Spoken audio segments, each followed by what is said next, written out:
Game 1. I think Bill probably just told everybody. Noel was scheduled for Game 2, and I assume Glenn on Game 3, although certainly we could decide to change that depending on other factors.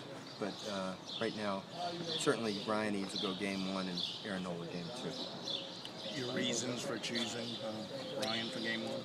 Well, the first reason is because I'm not sure that Jackson State has faced that kind of an arm in the SWAC.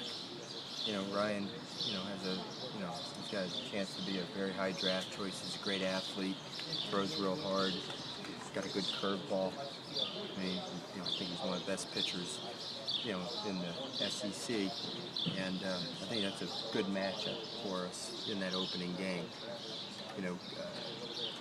Cody is more of a finesse pitcher, and I think they probably face a lot of finesse pitchers in that league. So I thought that would be a good first game matchup for us.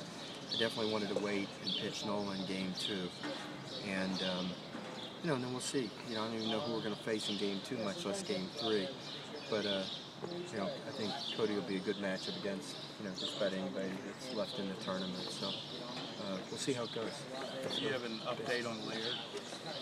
The update is he's still very, very questionable for this weekend. Saw the doc this morning. It's improving.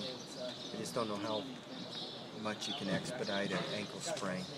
So we're going to reserve our decision on whether or not to even have him on the active roster, and we won't decide that until Thursday. We have to turn in the official roster for the weekend at 4 o'clock at our pre-tournament meeting, and it may be a decision that will be made even that day. The decision will come down to, again, whether or not to add a 12th pitcher, but we'd have to do that at the expense of a position player, and if Laird's not ready to go, that'll be an easy decision. If he is ready to go, then we'll have to take a harder look at what we want to do.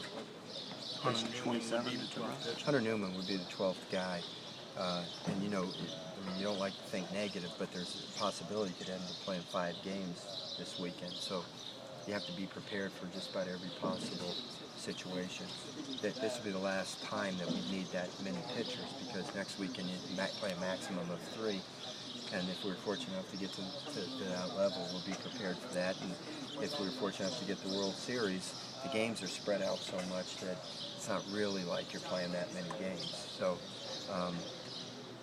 but we've been thinking all along about the possibility, like in Hoover, having a 12th pitcher, and also for this tournament. So, I want Laird to be healthy, and I like me to have to make a tough decision on what to do. But if Laird's not healthy, then that'll be an easy decision. But we just don't know. He's not going to practice today. He can't run yet. So again, speed is a big part of his game. If he can't play pretty close to what he's capable of doing, then it takes a big portion of his game away, and he just becomes another guy. What's the status on Jacoby? Well, Jacoby's going to practice today. I can tell you that we're not holding him back at all today. But I haven't even seen him swing yet. All he's done is like some dry swings. So he's on his way to the batting cages here momentarily, and that'll be the first time he's swinging a bat and trying to make contact with the ball.